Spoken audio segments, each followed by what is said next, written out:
Click that in.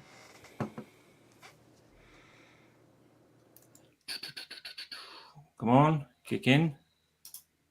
I think we are live. Let me quickly check just to make sure before I talk or do some cover-ups. There it is. And I think we're doing live. Yes, we are. So, everyone, welcome to anyone who's watching live or watching in the on demand. This is me, Mr. P, again with the one and Hey Look New. We decided to have again a quick sit down. This time is going to be a bit quicker than last time, because last time it was over an hour. So today we're going to try about an hour or less. Probably going to be 2 hours, and we're just going to talk basically about the tech and etc. So we're going to start by talking about DeX, where we think the DeX, or I would like to not mention just the DeX, but more like a mobile computing in general, because I think we are at the situation where we don't really have like a reason to focus on DeX. I think we need to basically embrace everyone at the moment who's trying to do this, because otherwise, if we're just going to focus all on DeX, others, even a small company, will think that we basically maybe representing everyone, and that means everybody just DeX this, DeX that, instead of trying to do something else. And I'll kick in with my first observation that I had an opportunity, because like all lockdown in UK is finished, so you can basically walk outside freely and then meet people, etc. Me and my family, we went to a local park for a walk. It was a nice day, a couple of weekends back, a couple of weeks back. And while my missus and a kid went for a walk around the park, I basically found a very lonely bench in the middle of in a corner of the park. I made a base there with an Xbox 360, Fold 3, and Xbox controller. And I just try to do a bit of cloud gaming using a variety of cloud gaming services. And I've been approached by at least 3 or 4 individuals, which they straight away said, "Is that an X-Dock?" And others said, "Are you using DeX?" And I was shocked. First of all, that they not recognize me, but that they knew that this is an X-Dock without even looking at the back of the logo. They said, "Oh, is that an X-Dock?" And 2 of them basically said, "Is that Samsung DeX?" Because they noticed the bar at the bottom. So I had a quick conversation with them. Yeah, one of them still using Note 9 as a Samsung DeX, and etc. So over the, let's say, a past 10, 12 months, obviously I wasn't able to go outside that much, but I noticed that people noticing this thing. And I think the reason why that because we all were locked up, and we had to find a way to use the computer, some sort of a computer, to do our work. So right now, when we're out, I can see that the people bring their mobile computing with them into a wild. So I'm just wondering if any one of you had a similar situation where you think that there is more DeX happening that was before. No, I'm really glad to hear that you're having that experience, because here in the United States, I think we just accepted this idea of, oh, my kid's going to do remote schooling. I'm going to work from home. I guess I need to buy another laptop or another PC. Whoa, everything's back ordered and the prices are insane. And it's only been through like the constant hassling of my own family and friends where I've even managed to convince a few of them to even try. Like to even try and plug your Galaxy S10 into your TV just to see. And it still seems to get that kind of novelty response. And then it's very difficult to get them over that last step of, you're already doing everything in a browser or through an app. You can do that through the browser, through the app on your phone, and you can plug this into another display. I still get lots of positive reactions. Lots of people are curious. They see portable displays. And here in the United States, that is not very common. Nope. People aren't used to seeing that. And kids get it immediately, like, oh, I could plug that into my Switch. And you're like, yes. Absolutely. This is that's exactly what I want you to be considering. It's getting their parents over the hump. Yeah. I think the biggest success, I think I told this story the last time we got to chat, was my nephew, his Galaxy S10. His parents saved up to buy him an older Galaxy S10. He lives in rural New Mexico. His phone is demonstrably more powerful than his school laptop. And so when I finally got to show him what DeX could do, that's, I think, the best success story I've been able to showcase. It's like, I find, like, I'm in Canada, so I'm a little further north than you, but it's the same thing where the coffee shops and the remote workplaces are typically dominated by MacBooks. Or I see the occasional Surface now. We are seeing Surfaces here in Southern California. Where 5 years ago, yeah, like nobody. It's kind of like 7-3. You know, like yeah. For every 7 MacBooks, you'll see 2 or 3 Surfaces. Yeah, but I've never seen anybody else with a portable display out other than me. Everybody that sees it comes over and they want to have, you know, a quick look, quick demo. And I know if I fire up DeX in a boardroom and I've just got my phone and I throw it to the big 75-inch screen that's on the wall, everybody's like, holy cow. You made the magic. Awesome. You made the magic. Yeah, you made the magic. How did you hack the TV with your phone? What's this? Yeah. Right. It's very strange because the your side of the world is really different right now when I think what in UK, because in UK, I would say if let's take example a Starbucks. If there is a lot of people, business people who using some sort of computer to get things done, I would say out of 10, I would see 2 of them using some sort of the portable monitor's extra screen. Oh, that's great. That's awesome. Because some of them having like a vertical to obviously emails. I saw one guy which I'm not like into buying, selling shares, but I can tell he was doing something with the shares because he was watching these candle things on the screen, and that's it. And this is really strange because I thought that like let's say your countries and UK and like other they all have similar, because when the technology is announced, almost like everybody trying to jump in, but it looks like everybody is maybe looking at this through a different lens, and they're like, oh, this is not for me, or not even trying to, because if you have a one screen and you can shout at like say Surface Pro 7 small screen, I can still do things, but I'm not gonna try to find a better solution. I'm not gonna try to find extra device to attach to it. Yeah, this is some people is really strange that you're not trying to do this. It's interesting that there's also just some kind of, like you were saying, like cultural differences in how we're sort of primed to buy different pieces of electronics. And like what you're describing, when we went on lockdown and my wife started doing work from home, she had a dual monitor display. She had a work laptop and a dual monitor display in her office, and it took a bit of cajoling to kind of get her into, well, we can still do that for you at home. And I have this, this portable display just to get you set up. Let's use that with your laptop. And that's 2 displays. And again, it's like, that's not a novel idea. She works on 2 monitors in her office. But getting her to do that at home just seemed like, well, but that's different. And you're like, but it's not. It's the same thing. And I think there's something so rigid about the way North Americans have been taught to consume these products. This one screen does this one screen does that, and if you want to have all of the features and capabilities, you kind of need to own a computer and a screen of every type going up and down the food chain. From international audiences, when I talk about DeX or I talk about Ready For and I talk about docks and portable displays, my international audience gets it. A phone might be the only computer they need, let alone they might be able to buy. It's my North American audience. It's like, well, but why would I do that if I could buy a Chromebook for almost the same price? And you're like, your phone's already more powerful than a Chromebook. Why would you do that? Experience. Yeah. I noticed comments on some of my videos saying that the people mentioning that after Mr. P, after I watched your X amount of videos, I realized that I don't need to go and spend that money. I was like, you just saved me $500, or you just saved me this, and you just saved me that. And it's like I was just telling Hey Look New just before the what's it called, stream, that one of the guys on my channel was watching the videos of me doing. Hold on, let me turn the lights on.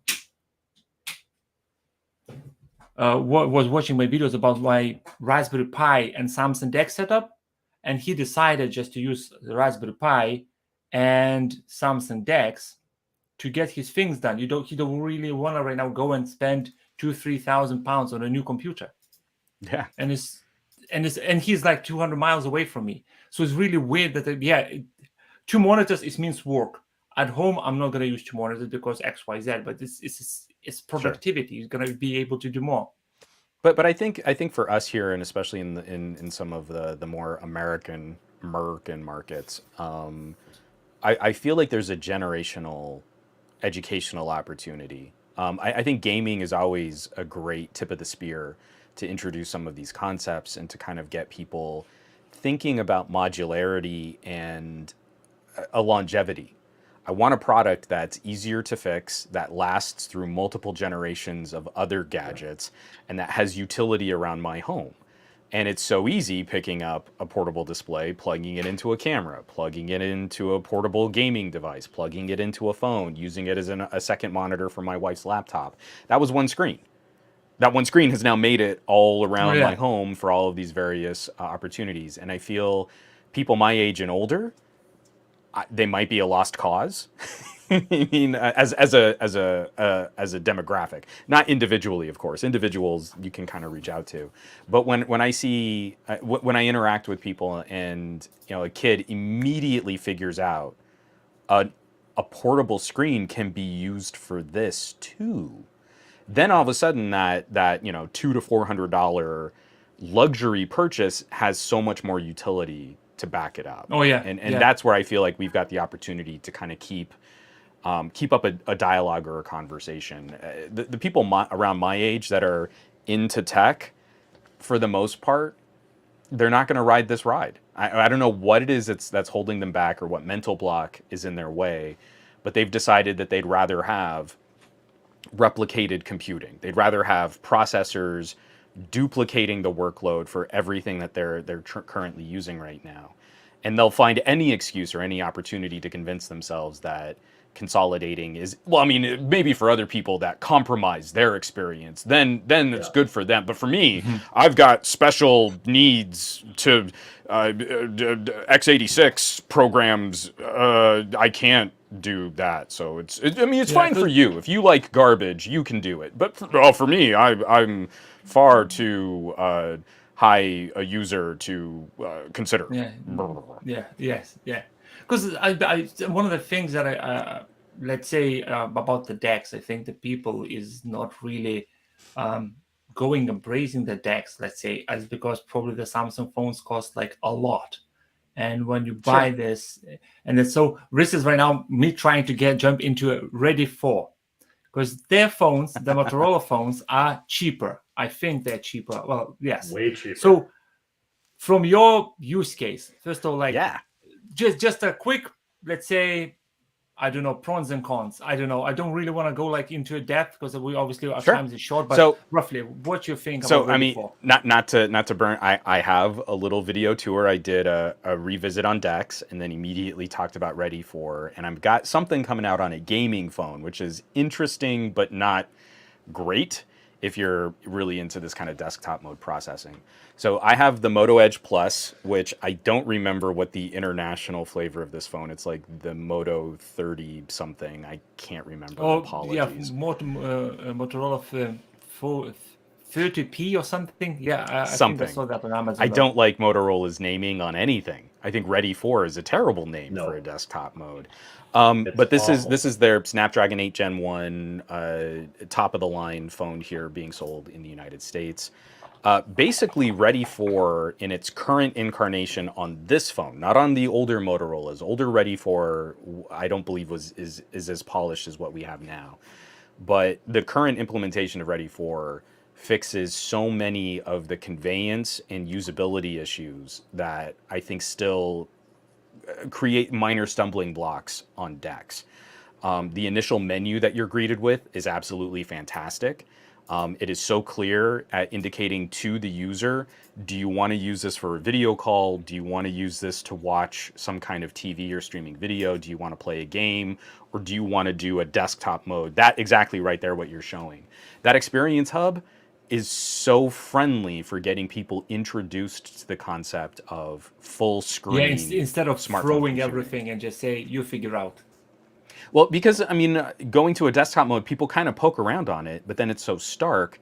They have to think of a thing to do with it to then try to get more out of DeX. Yes, It is such yes. a minor little psychological concern, but right now, we just need to do anything that we can to introduce people to these concepts. And if it's just watching Netflix, that is such an immediate and accessible user experience.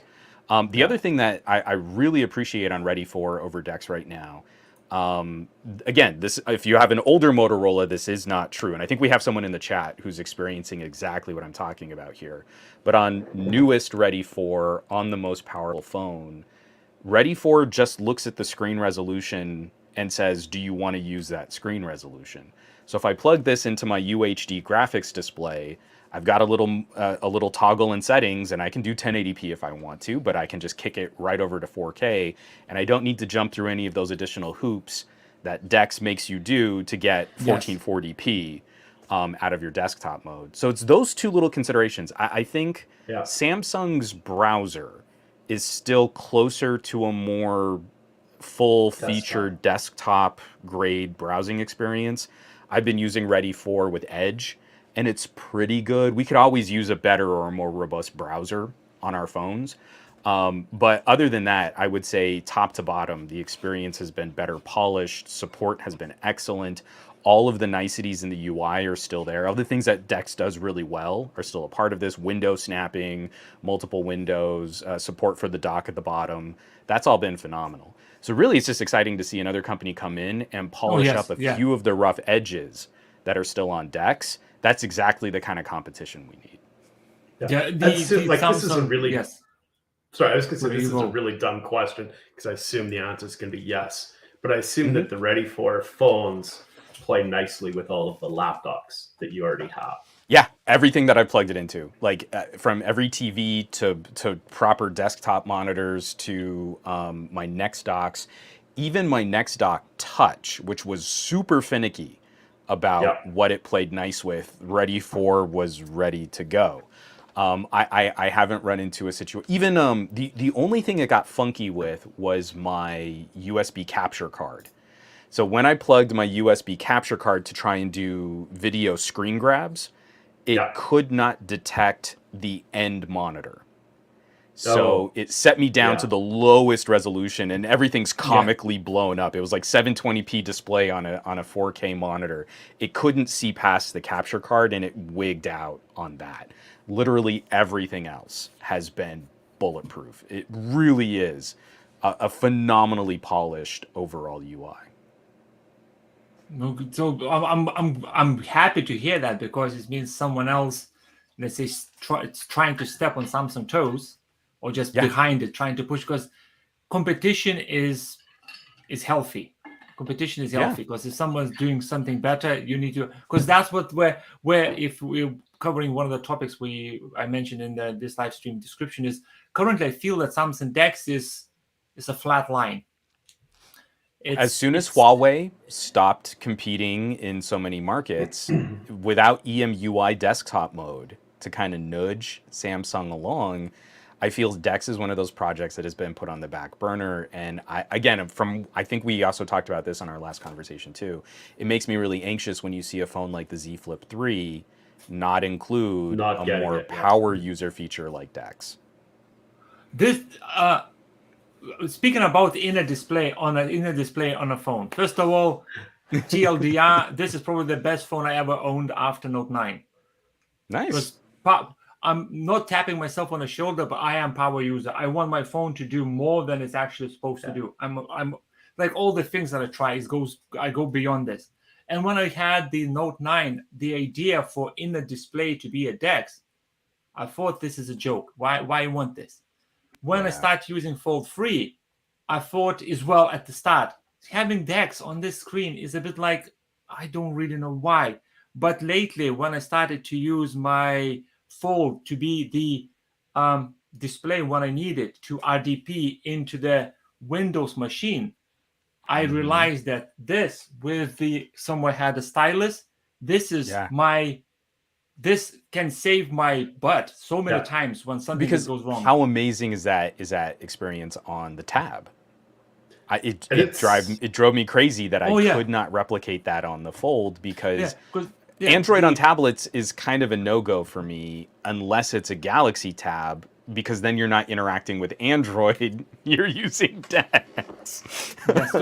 The tablet 6 was my main DeX device for almost a year, and every time the tablet was on and I'm not watching Plex or YouTube or let's say Netflix, it was straight away DeX, automatic DeX, everything DeX.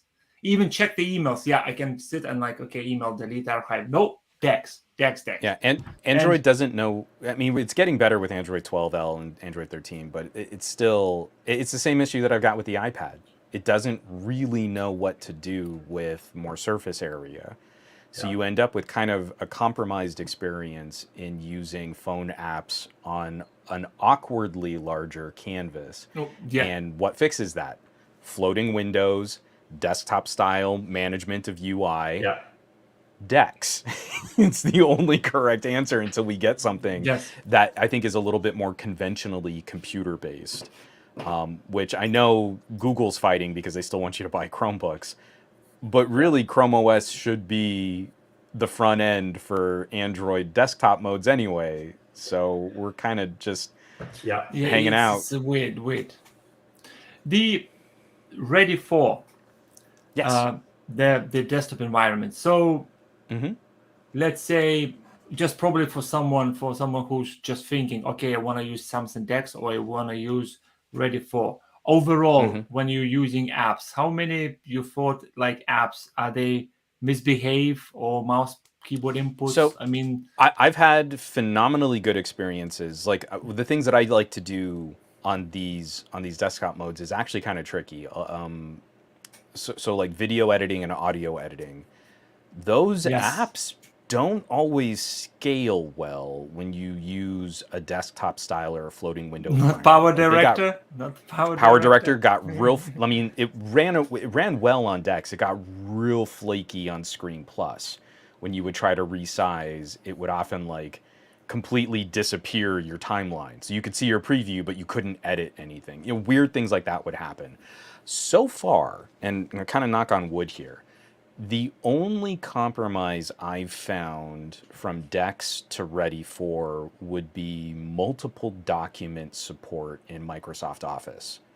DeX does a much better job. So if you try to open up multiple Word documents, they each get their own instance in DeX, and you can keep multiple of the same file type.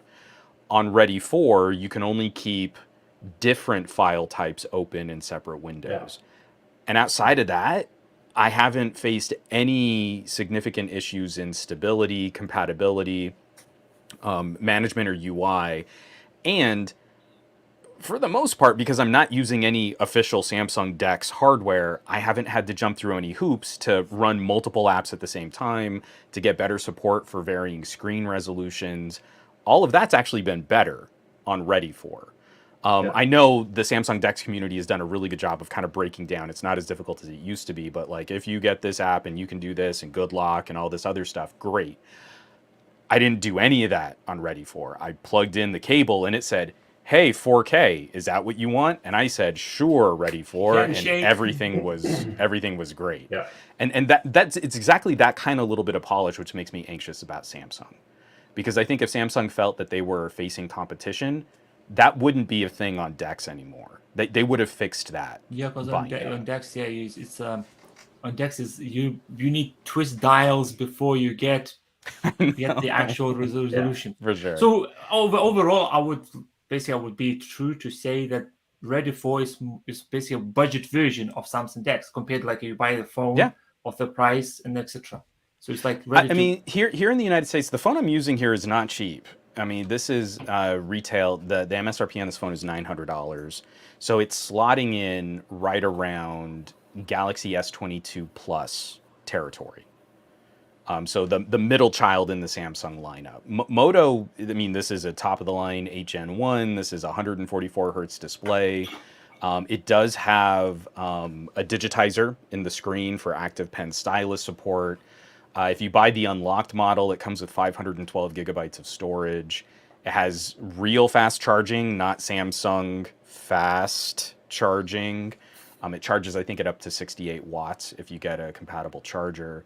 This is not a cheap phone, but it's built to kind of slot in between an S22 Plus or a Note 22, depending on what types of productivity features you might be looking for.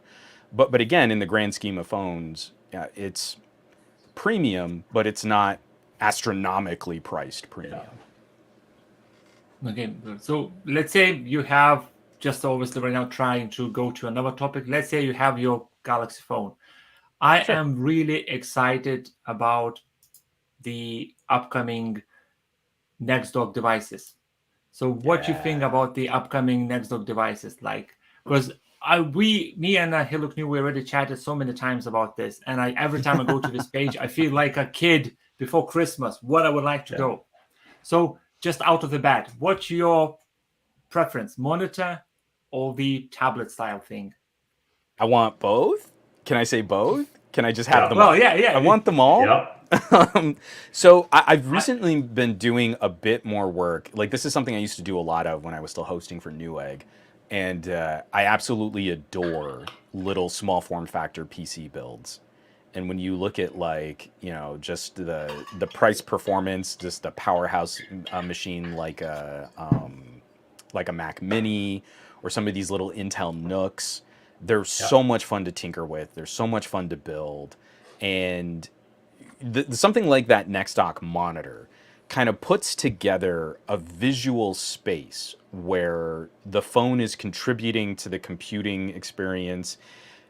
I know we're not still doing as much traveling as we used to, but like something like that to me would be a huge benefit in my family. Like, hey, you know, my sister's coming into town and she just needs to plug in and then she can do stuff at this monitor station. Yes. We've already done that with portable displays. Like, that's already in the 21st century, that's kind of just good hospitality. Do you have a place that I can plug in and check my email or write a reply or get some work done? Because we're all kind of working remote these days.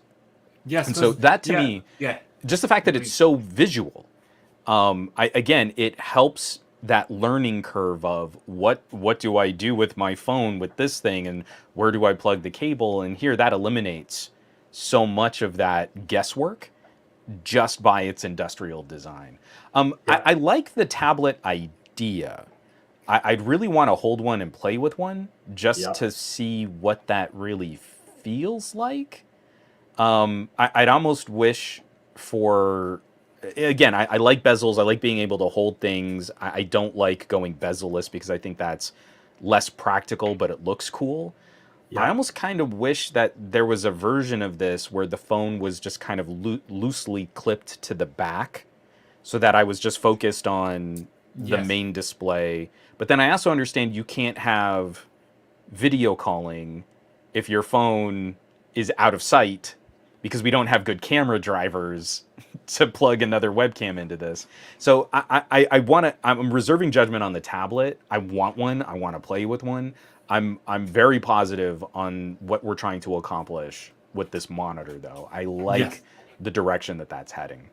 Yeah, because the when out of the blue, basically, I found out about these. I can remember someone sent me a link or saying, "Oh, Mr. P, there is these coming up," and I was really out of the blue looking at this, like how I missed this. And I looked at it, and straight away from all the monitor or the tablet, my eyes went to a monitor. Just like you said, this is the. It's like everything in one place. And if you're showing this to someone, they straight away going to look at this like this is from the future. Why this phone is on the right-hand side? Because it's powering the monitor. Oh, because right now, if I plug my phone on the desk into the, let's say, USB-C hub, most of my friends straight away think that I'm charging my phone. Yes. Phone is charging. I had one person say, "Oh, are you tethering? Are you using your phone data instead of..." And you're like, okay, well, that was a really good guess. But no, the phone is the computer. And the other thing that I really like about this monitor setup, because again, like I said, on the tablet, you can't do a video call on any of this until we get better camera drivers and we can include webcams. That is another significant perk for Ready 4. Like right now I'm using desktop software to kind of move my camera around so it follows my head. Well, Ready For does that from the selfie camera. So if you set Ready For up on one of these monitor displays and you're using that selfie camera to do a web call that's going to the main monitor and the camera is tracking you and doing background blurring before it goes into... it needs to do. Oh, it's so good. Again, I mean, it's not as good as what I can do with a more expensive streamer setup, but it's light years ahead of what a laptop can do with a garbage little webcam in the bezel of your laptop frame. And so again, this is already you are. And you can. I mean, again, it makes me happy because I have to realize, like, I'm talking to people that understand this way better than the people I usually talk with. So I start rambling about all the pros and cons, and then if I just say that, you guys kind of get it. So I don't need to spell out all of the particulars on why I like it. But again, it's those little considerations that when you see hardware that better facilitates. It's not a plastic clip on the edge of your monitor. The monitor is now built to support that as a mainline use. Makes this so much nicer than just dongles and cables and hubs and stuff scattered all over your desk. Yeah. The other use case I really like. Sorry, I want to touch on this one. The other thing that I really like with the little tablet is that if you scroll down a little bit there, keep going, where you can attach the little tablet to the upright screen of another monitor. Yeah. And have a fantastic portable dual screen setup that'll talk to either your phone or your laptop or whatever devices you have. Like, to me, this is the one that excited me, even more so than the monitor, and mostly just because I've had to be relatively portable for the last year or so. And that little setup right there saves me so much desk space compared to what I've had to do, even with, the fantastic 360 hinges on the laptops that I have now. This just, now I only need that 12 inches and I've got room, and I'm really looking forward to getting my hands on this one. But I mean, that's an excellent point too. Basically different cycles. I'm excited about the monitors. You're excited about the tablets, and Juan excited both of them. You know what I mean? I think this is just a visual thing. This isn't anything on their product or on their design. When I look at the tablet and I see the way they've attached the phone, for some reason in my brain, it makes more sense that the phone should be on top. And I don't know why. I think that because trackpad, or also where the camera would be, or like if I'm gonna do a video call or something, like I don't know why, but it obviously makes more sense to hold it the way that they've got it presented there. So again, I really or exactly. If you wanted to hold it more in like a portrait mode, it may support rotation too, and then you could have it on top. So I'm critically excited for both. I think the monitor is a more direct visual demonstration that consumers are going to get. But I really want to get my hands to see what that tablet is really capable of. For exactly what you were saying too. The utility of having a battery-powered portable display that hooks up with anything you might want to use is just gold. I mean, it's worth its weight in gold, but I know they won't charge us that much for it. No, I'm basically on the side. I'm more about the monitor because I don't really need to travel a lot. Yes, it's like I went a couple of days ago try out my own cloud gaming service setup by a server, and I grabbed the next dock and my full free and just played around. It was nice to have this, but it was more like I knew when I'm going to do this, so I had everything ready. But it's not like I'm getting basically stopped in the middle of a street by my colleagues or something saying, "Oh, you need to do this task." Portability is not really on my top of the list. I'm more excited about the monitor. One thing I'm a bit of not like a gripe, but more like a minus for me is that my phone will need to have a special case to be able to attach to the side.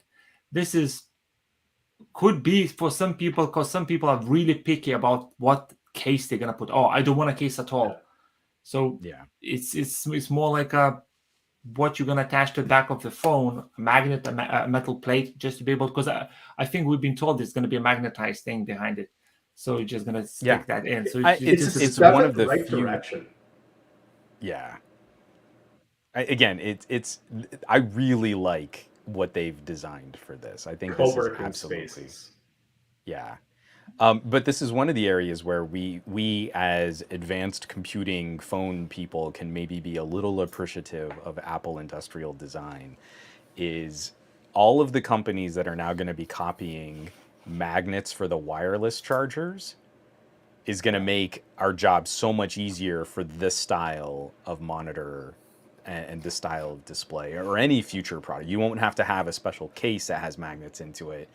If we all just pretend that Apple was so innovative by using a Qi charger with a magnetic alignment, this makes our jobs way easier designing other products. And the EU forcing Apple to move to a USB-C port. Well, let's see. Change things. Again, when the EU tried to force Apple to use micro USB, they found ways to circumvent that. And I'm very afeared that because of the way that we've seen MagSafe developed, that Apple will push more aggressively to just making the portless iPhone the sexiest, coolest thing you've ever seen. And instead of just doing the right thing and having a USB-C cable on the iPhone like they should have had for years now, they'll just flip it. And because then they still keep proprietary chargers. They still get all of their licensing money on anyone who wants to make accessories. People have to buy more after they buy the phone because that definitely won't be in the box. Everything that makes Apple a $3 trillion company, I think, is just they're gonna double down on avoiding USB-C if they can help it. I'm just envisioning them realizing that they could convince people with iPhones with a Thunderbolt 4 port that they could now get one of those giant 5K Apple displays with $1,000 just to use with their phone, and then going, oh, maybe that's where the money is, and then we'll decently get USB support. I would love that, because that to me would help clear up a lot of the issues that I have with sort of the iPhone hardware being so backwards and so kind of old-fashioned on lightning cables and stuff. But unfortunately, I think Apple has also done a really good job of exactly the kind of conditioning that we've been talking about. Yeah. Apple customers seem to understand this. If I want a phone, I get a phone and it does phone things. But what if I want to see 2 apps on screen at the same time? I guess I need to buy an iPad. But what if I want to run more robust desktop software that is going to use the exact same processor that's in my tablet? I guess I need to buy a laptop. It's like they've just done such a good job of training their customer base to only accept that they need one of everything. And undoing that is difficult if you don't have a $5 billion a year marketing department to join that conversation with the same size megaphone. And that, I feel, is critically disappointing, because other markets, they don't have the same kind of rigid structure, the same kind of rigid conditioning that I still feel is kind of emblematic of the manufacturer to carrier to consumer marketplace that we have here in the United States. Yeah, it's the way that Apple devices is. The day when I saw articles about you buy wheels for your Mac PC, and I'm like, $1,000 monitor stands. I mean, again, it's they're selling a lifestyle, and I don't want to yuck anyone's yum. If someone really gets into the labels and the fashion flex of having spent a lot on these products, I can't contribute to that conversation. That's not the stuff that gets me lit up. I literally don't know how to make a video for that person who cares about the kind of high quality case that's going to show off their premium investment in what phone they can flash to their friends. I genuinely do not have the language to communicate with that person. So when I make my videos and I'm talking about something like a desktop mode or advanced productivity or flexible portable displays that can fulfill all of these various roles throughout your house, I'm always going to be a nuts and bolts guy, and I'm more a hardware guy than I am a software guy. And I know how to have that conversation. But right now, that conversation doesn't have $1 billion marketing team behind it to get people lit up about a new color of a display of a phone or something. So I feel like we're on the geekier lunchroom table in the cafeteria. Yeah. Because device for me, does it? If I press the button, will it do something? Yeah, I don't care if the button is black or red or yellow. Yeah. Does a function? Does it? Because buying a stand for $1,000, buying a wheels just to roll your PC, which is well, one of the reasons why I get cranky. One of the reasons why I'm sorry, I'm not to step on you here, but I don't want to spend too much time talking about Apple because they don't do anything that we're actually talking about right now. But one of the reasons why I get cranky about something like $1,000 monitor stand or how difficult it is to mount an iMac is because I'm a standards guy. The reason why I get lit up about USB-C is because it is genuinely now a standardized connector for multiple interfaces to provide all of this functionality at reduced cost to consumers. The reason why I don't like some of this stuff that we talk about with special casters or a monitor stand is because Apple has notoriously fought any kind of standard. So you get your beautiful iMac and then you need to buy additional kits with these tiny, ridiculous, easy to strip screws just to get it a VESA mount, just so that you can use it in a more traditional workspace environment built on ergonomic standards. Yeah. And that to me is anti-consumer. Yeah. Oh, yeah. We were talking about Apple. They're doing nothing to a mobile computing. They probably. Well, they've broken more about mobile computing. Again, you can't plug an Android into a Mac and use MTP natively to transfer files. That is a USB standard file transmission. You can't take a photo on your Android and Bluetooth it over to an iPhone. That is a native standard Bluetooth operating networking component.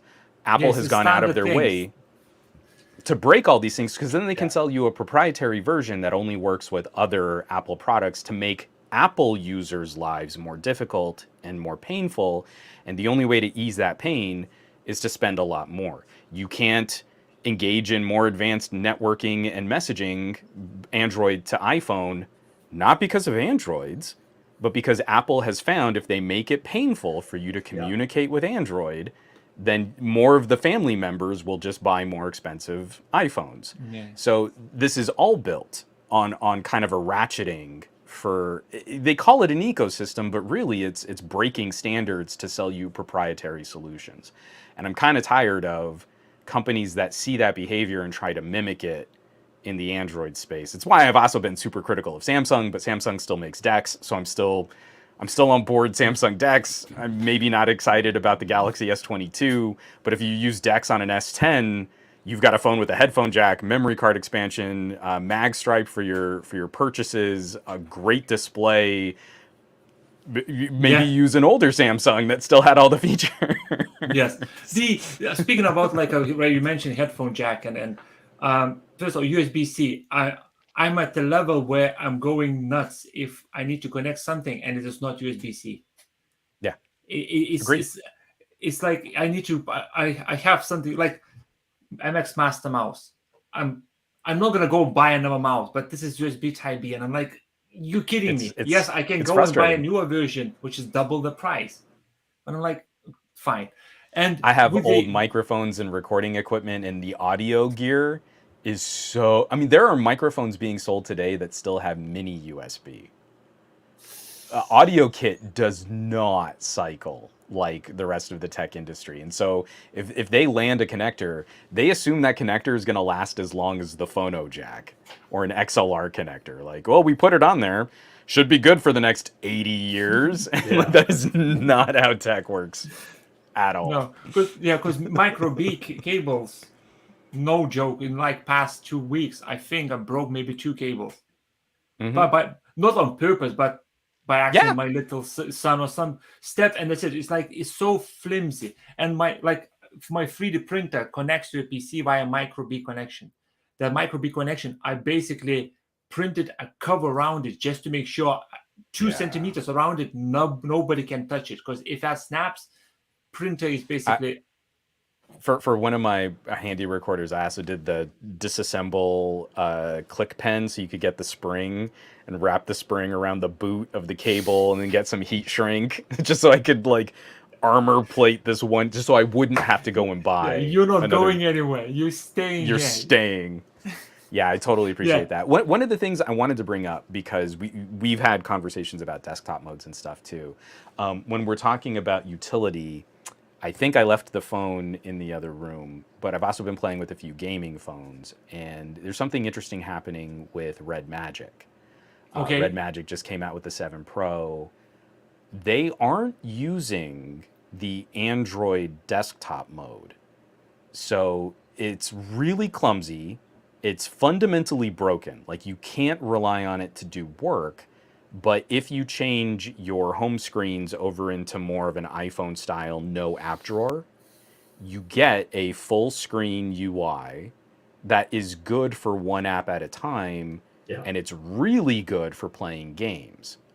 So there are these little glimmers of additional functionality that are coming out. Asus, with their ROG phones, had a dock that would also have kind of a console mode. And this to me is like that next critical step. Maybe someone really isn't into a full desktop environment UI, get work done, but that doesn't mean I shouldn't have a better camera environment if I want to plug into a monitor, or a better gaming environment if I have a gaming phone. This is literally the purpose of the phone, but if you play it on a TV just with screen share, you got to deal with 21:9 crop. Yeah. Unless I've got some other mode that the phone can recognize. So it's these little glimmers that, like, even if Samsung isn't going to keep updating DeX, there's still advanced functionality we should expect. With smarter display recognition coming from these devices. But I think we've seen the better response to some of the videos that have been posted that have featured gaming. And it seems like the younger folks are jumping on that, where they're looking at it going, it's like a switch. I can plug it into the dock, and then just and that's why. And like, this is the critical oversight from Samsung and Motorola, but this is why it's so exciting on a gaming phone, is that Red Magic has a fan built into it. So when you really use that 8 Gen 1, you've got active cooling in the phone, and it has a charge separation feature. So the battery is neither charging nor discharging to reduce heat, but that also takes wear and tear off of your battery. When you're using the phone the hardest, you are putting fewer charge-discharge cycles on that battery. And if I had that in a Motorola, that would be incredible. The only other like mainstream manufacturer that does that is a Sony, and they don't have any kind of advanced, full screen or screen share mode. It's the Android desktop mode, which is kind of too simple to really use for anything, or direct screen sharing. But again, charge separation needs to be on every single premium tier phone for how hot these SoCs run. So again, it's like there's something there. There's such a good idea happening. Gaming might push us over the edge. Like, gaming might actually get us there as the most consumer accessible, high compute or resource intense kind of compute use. Yeah, because you want to have basically a portable console, gaming console, and you can take that with you anywhere. And yeah, you're right. I think the gaming will kick everything in, because you can game, but don't forget you can do a bit of work as well, and sort of I want all this just to get going, because the Surface, let's say PCs, runs fine, but once it's died, that's it. I don't really think that I would go for another Windows machine, because we're using Samsung DeX a lot, so we know ins and outs, but I want one day someone in 5-10 minutes knowing roughly what to do with the desktop environment, instead of just basically going and trying to find the tutorials or something just to open an email, or why the app doesn't want to work properly. Because some of the apps that you run on DeX, the gaming market has the huge bank behind it too, right? Like, mobile gaming is bigger than console and PC gaming put together in terms of the money it generates. So if somebody figures out a way, not so much to monetize docking your phone, but to grab a bigger piece of that pie by offering the docking and cooling of your phone, so now that you're able to crush all the other kids on the other continent, because they're just plebes playing just with their hands. I mean, that could be what actually pushes us into everybody realizing that you can use your phone for everything. Yeah, the race right now, because I feel like a number of data companies are hoping it's going to be cloud gaming, and I still think we have massive infrastructure issues to hit that tipping point. Like I have access to a pretty quick download, so I can do cloud gaming, but that's not generally true of a huge swath of society that would be interested in that. We're seeing the arms race in hardware though. Like I'm still haven't gotten my Steam Deck. I desperately want to play with that Steam Deck. As soon as the Steam Deck went through its pre-orders, we saw Qualcomm partnering with Razer with custom developer hardware for an Android-based portable gaming solution. And we've been seeing this like there's a spread of gaming-centric phones. Like there are 5 or 6 now, solid, distinctly different. They're not all the same vibe, but they're distinctly different variations on phone that can do all my phone communication things, and then they have shoulder triggers and better audio and better speakers for when I want to play games. And that's interesting to me. We know those aren't crazy huge sellers. We know those are tiny niche sellers in the grand scheme of how many phones are out there. But they're not going away. You've got Asus, you've got Black Shark, you've got the Poco and the Black Shark are kind of cousins. You've got the Red Magic, you've got the Lenovo. They're each offering something a little different. And when we see that kind of variety in a niche player, again, there's a glimmer, there's an idea, there's something to kind of toe hold or fingertip grip on the side of that mountain to say there's something untapped here that consumers are interested in. And so I think if we keep playing from the gaming side of it, you've got the Switch, you can then go into PC gaming with the Steam Deck and all these other boutique mini PC players. Then from the phone side, you've got Qualcomm, very interested in spending money to get people playing games on Qualcomm hardware. And once we meet in the middle, advanced communications equipment, better screens, super fast SoCs, it's just a control issue. How do you control the game? Well, now we've got controllers, now we've got portable displays, now we've got this other infrastructure of hardware. Exactly. So, I mean, I even just use an old Steel series. I've got it in reach all the time. But I've got like a little phone cradle that props the phone right up above the buttons. So my hands are kind of under the screen while I'm playing the game. Even just something old school like this. Gets so much of that done.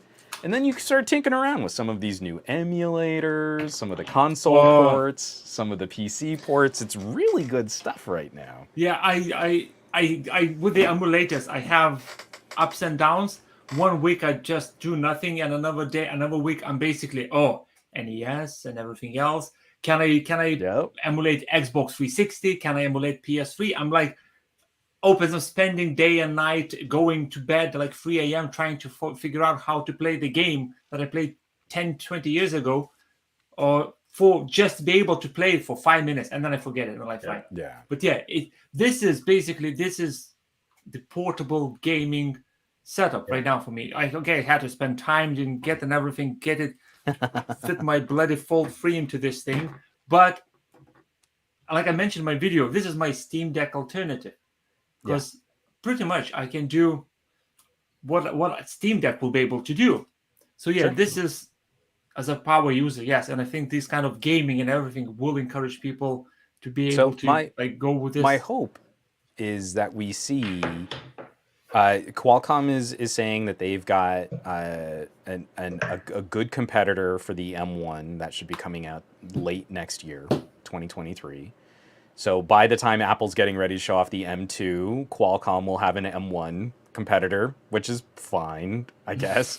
But when we start seeing some of the work that's still percolating on Windows on ARM, I genuinely believe that the next major refresh of a phone like the Surface Duo will probably bring Windows, not Android, to the table. Android app compatibility on Windows 11 is already really good. It needs some polishing and a better way to integrate an app store, but it's not as clumsy as I think a lot of people were expecting it to be. And in the next 2 years, we're going to see this arms race on lower power mobile style chipsets in more mainstream computing products. This to me could be a really interesting market disruption. And once we kind of get consumers to understand the same processor that's in your phone is the same processor that's in this tablet and is very similar to the processor that's in that laptop. Yeah. Why are you buying the same processor three times? Don't look from outside. Look, Exactly. Bigger is better. It's like sure. laptop is bigger than a phone, but literally the heart, the CPU, pretty much is somewhere close by. And I think I don't know about sort of your experiences in Canada, but internationally the whole conversation about mid-ranger SoCs has been really fun to watch too.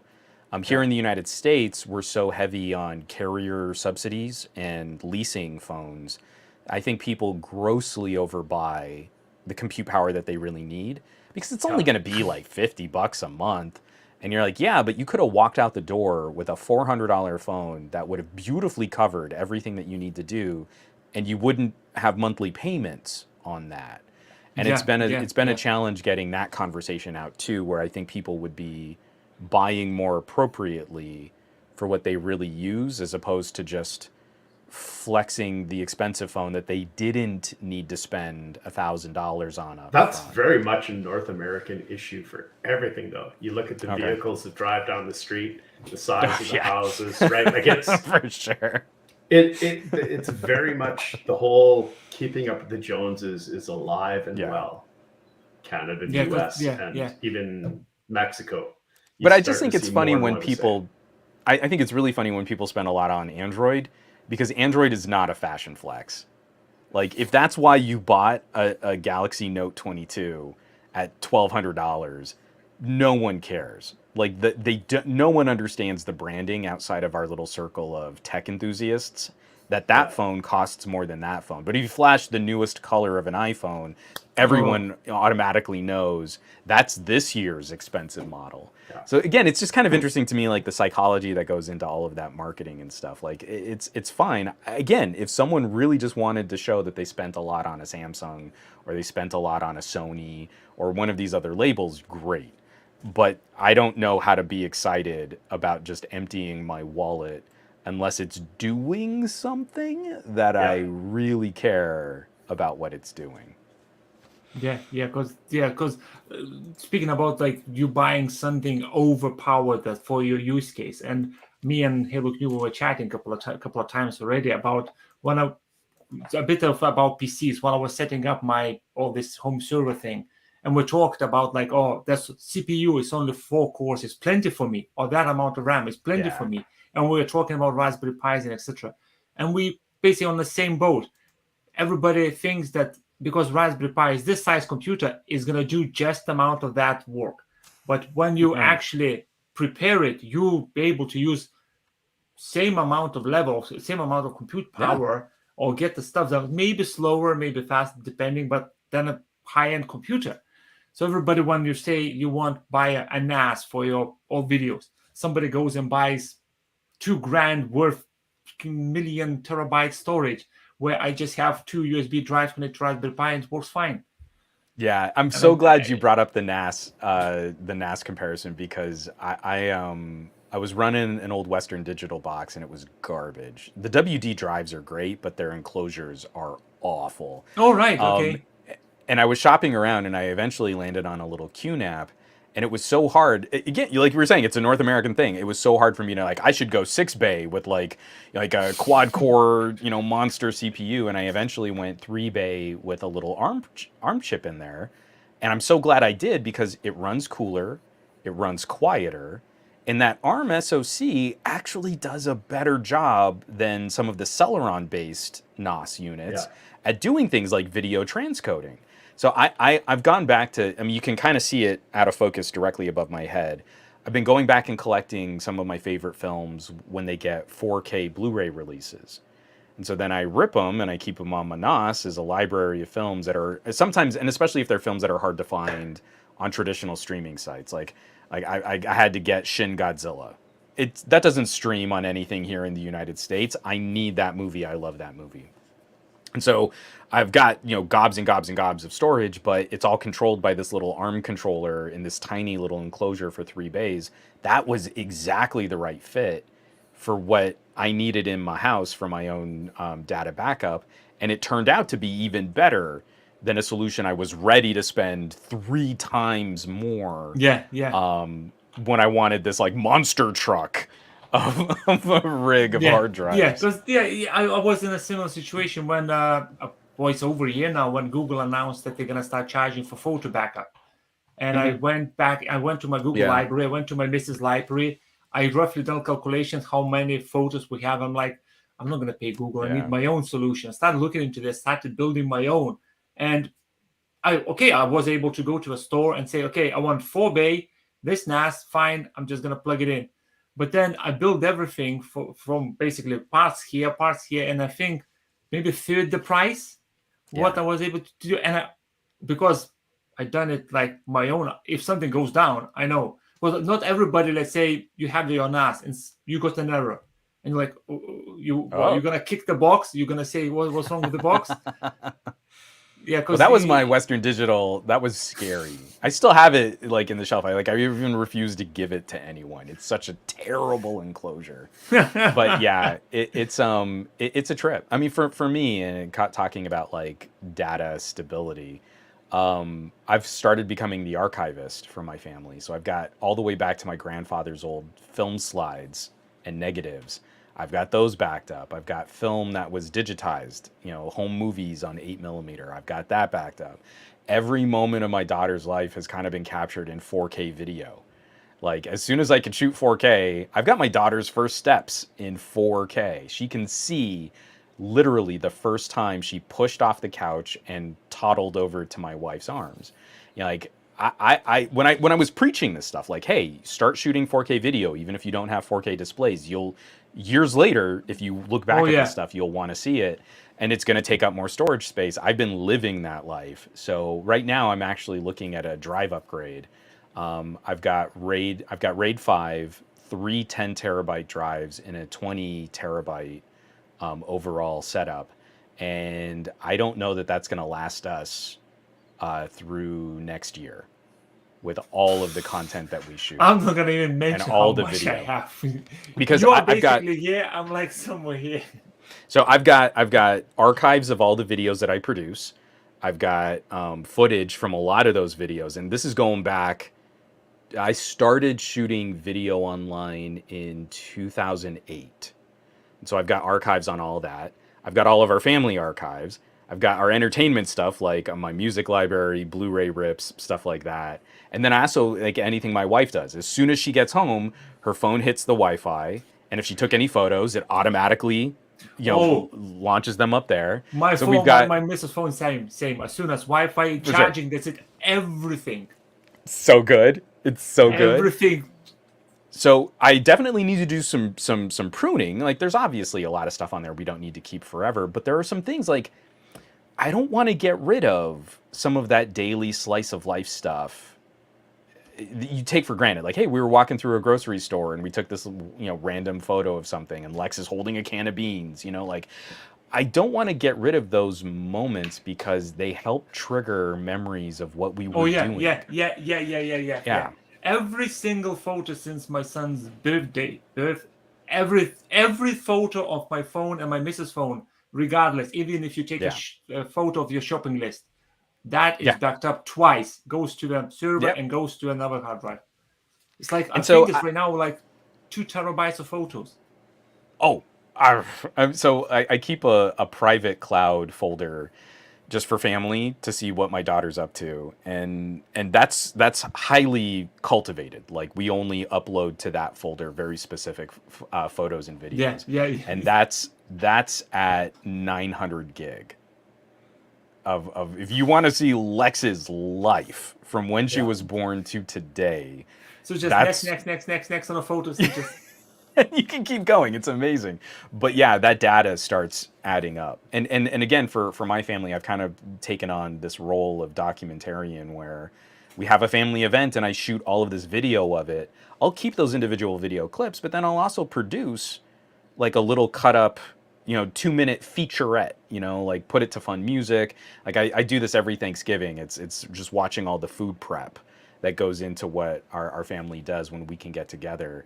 And what results is a 2-minute video, 2-minute 4K video. That's not too big, but every one of those clips was also its own 4K video that I shoot really 10 long. minutes, 10, 15 minutes, 20 minutes. It's a lot of footage. So adds up. Yeah, it's I get real precious about it though, because my grandfather was way ahead of the curve. He was shooting home movies and a ton of photography, and I get to see, like, I've got video now of my grandmother and grandfather when they were teenagers dancing a jitterbug. Oh wow. And you're like, I don't know a lot of other families that just have that stuff. Like, at any point I can pull up a phone, push a couple buttons, you throw the video right directly to that screen, and there you can see my teenage grandparents dancing, like, after like a high school prom kind of a thing. Like, yeah. I want to be able to give some of that to my daughter as she gets older, for her own history and her family history, and to be able to take it back as far as she wants to go. But to do that means I got to buy some big drives. Yeah, I've got to invest. You basically explaining my mentality about this. Like my missus says, why we need so many photos?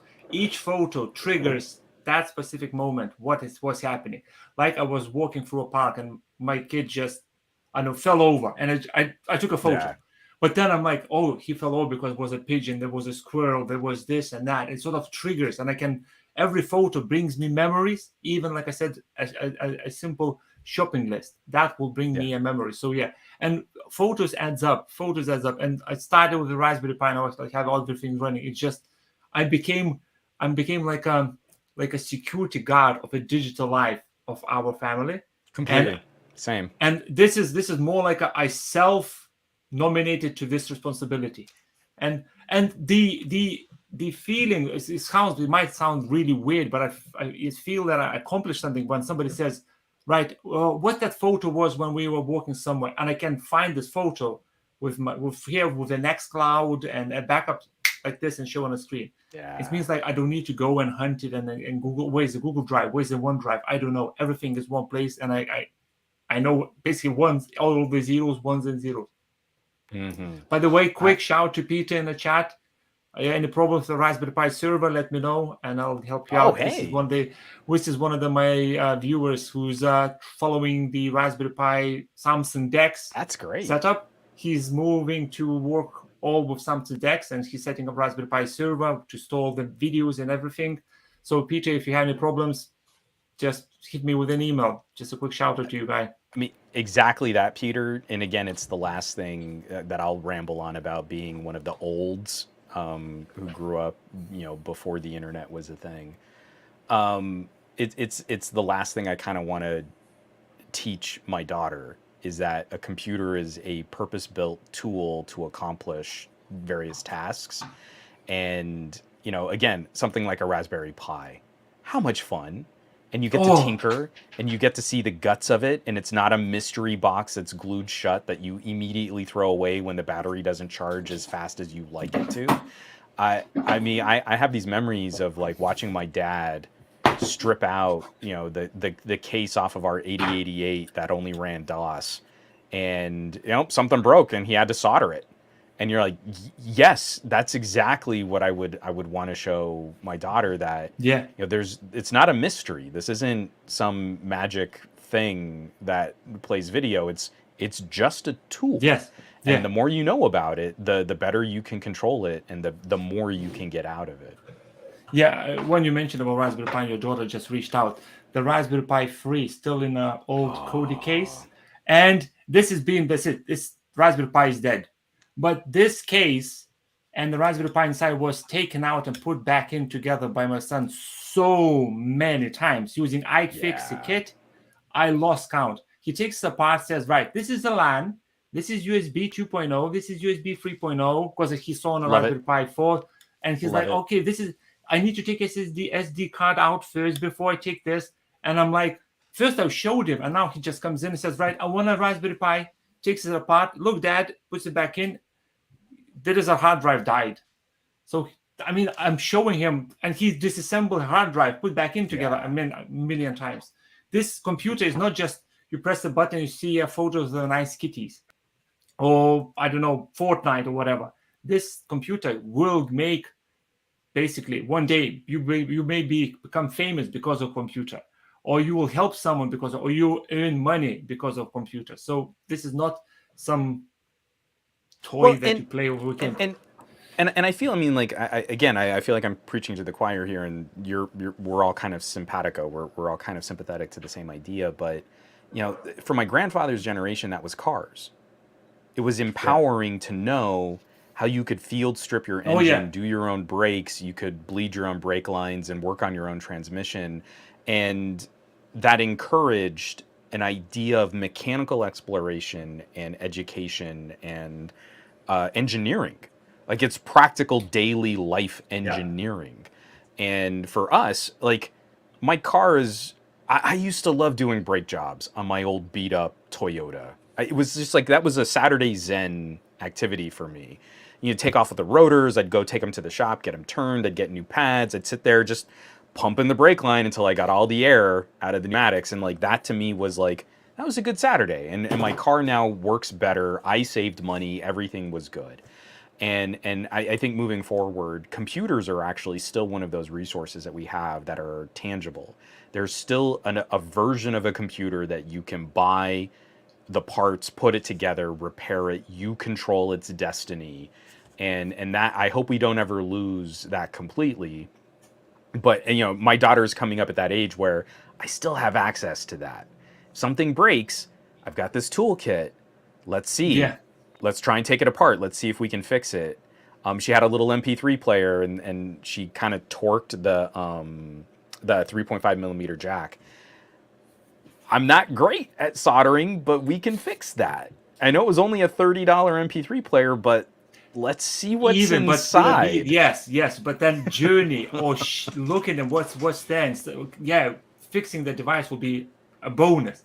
But then the journey, showing everything, right? That's how you disassemble. That's how because this is like a topic for another day. Because I'm just checked. We're over an hour now. I just don't want to keep everyone. We did it again. I'm sorry. I get real rambly and stuff like that. Well, 3 of us joins. Like, forget it. We're gonna talk till Wednesday. So I think we covered everything. Again, once again, thank you very much for joining.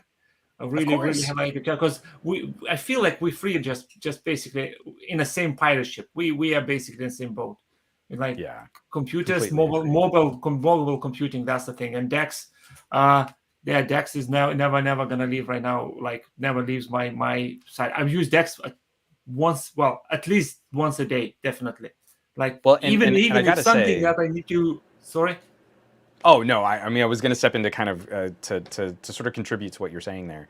I've obviously been very critical of Samsung's overall strategy for consumer electronics, and I definitely have a reputation as being a bit of a Samsung hater.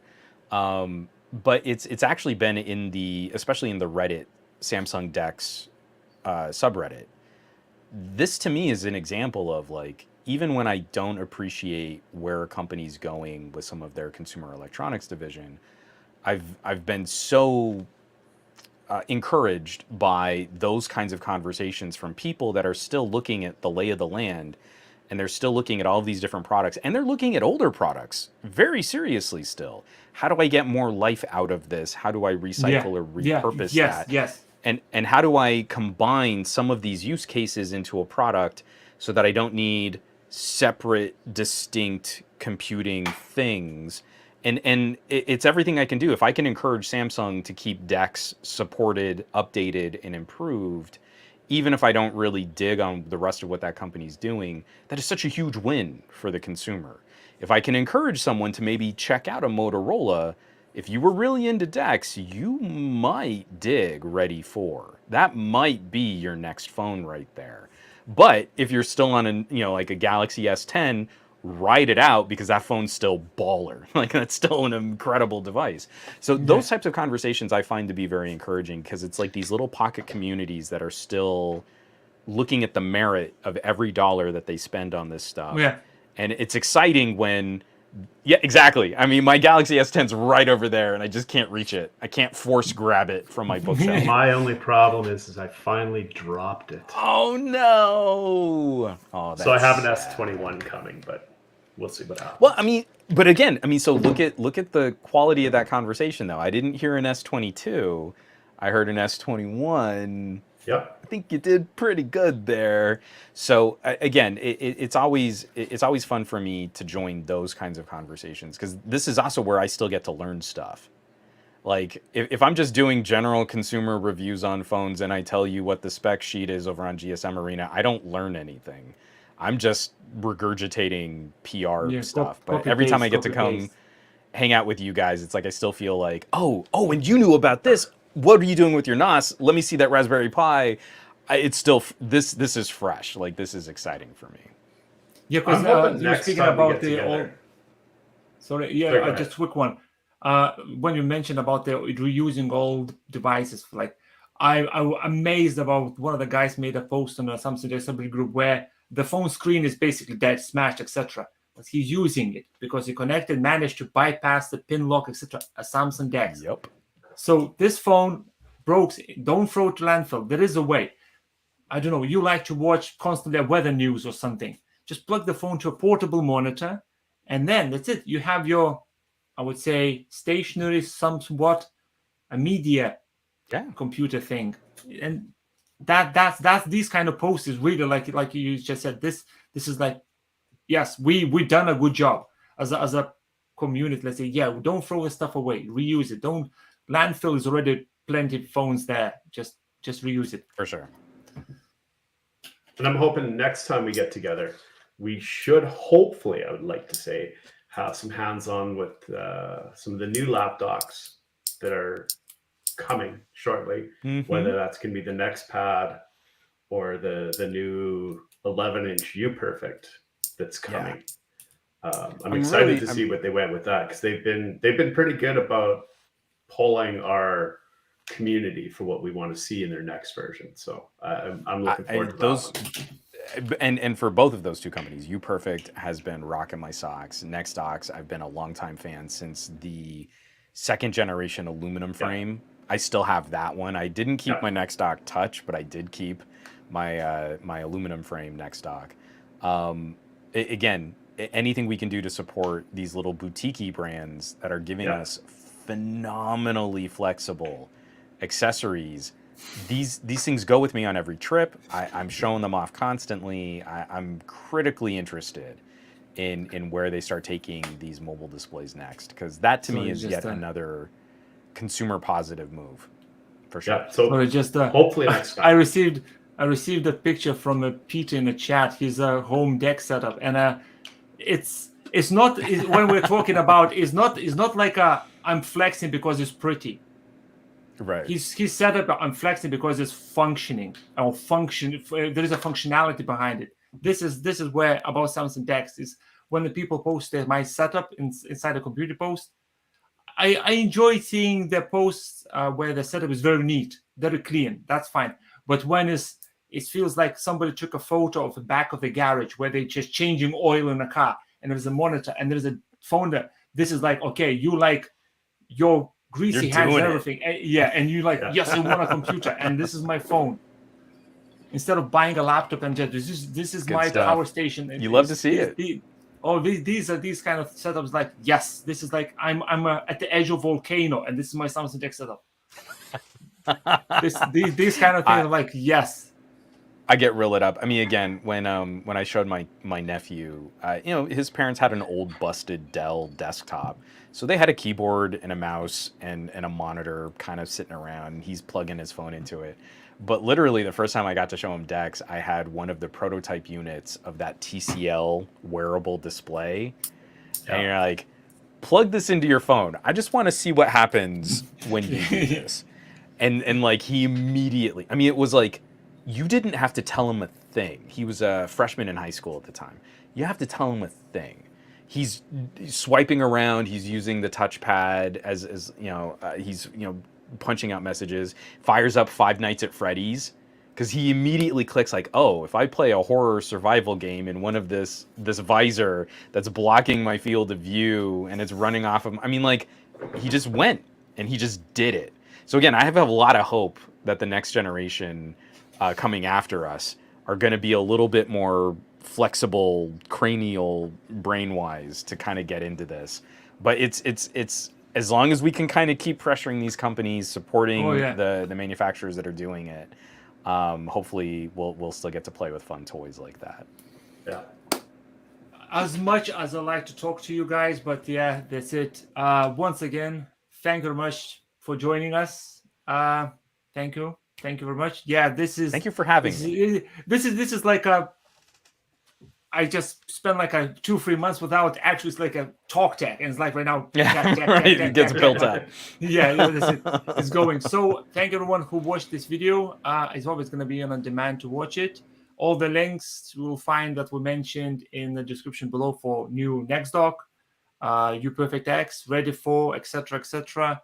And if you're not joined, join Samsung Dex already group. Make sure that Dex is going, and don't forget, we are all free, ready to help you out. Just make sure, just text us in any way, and we will help you out using Samsung Dex and all the videos. And the link, by the way, to SomeGadgetGuy, you will find in the description below. He's doing amazing videos. By the way, quick message, quick question.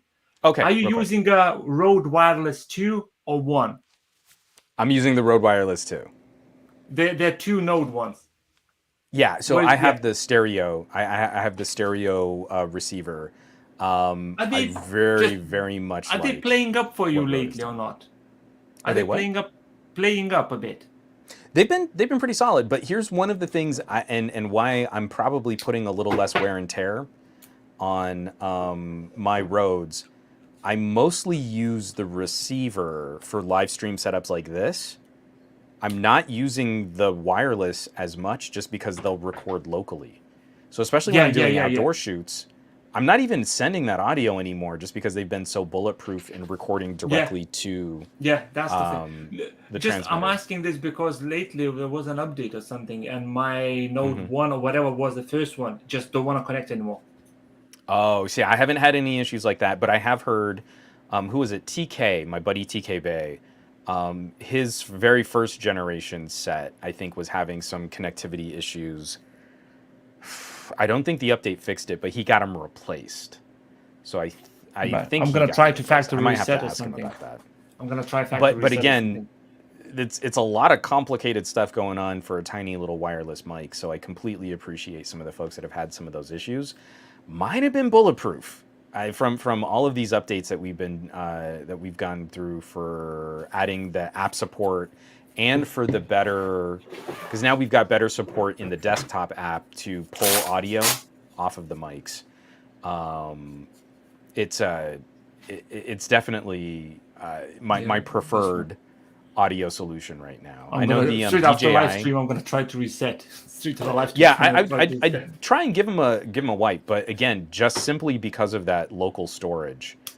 Even though the DJI, I think, has a slightly nicer interface for when you're using them wirelessly, if you don't have the safety net of local backup, these consumer-y or prosumer mics are a lot less safe to use if you're trying to really record off of them IMO. So that's fine. Yeah, that's it. That was a quick last question because I noticed for sure. in the videos a couple of times you had that one on. So I'm like, I need to ask, make sure, because it's been like a couple of days now. I can't get that one working. Unless it's a very specific like voiceover or recording project that I still have my I've got my dynamic mic over here, and I've got some really nice condensers over in my closet.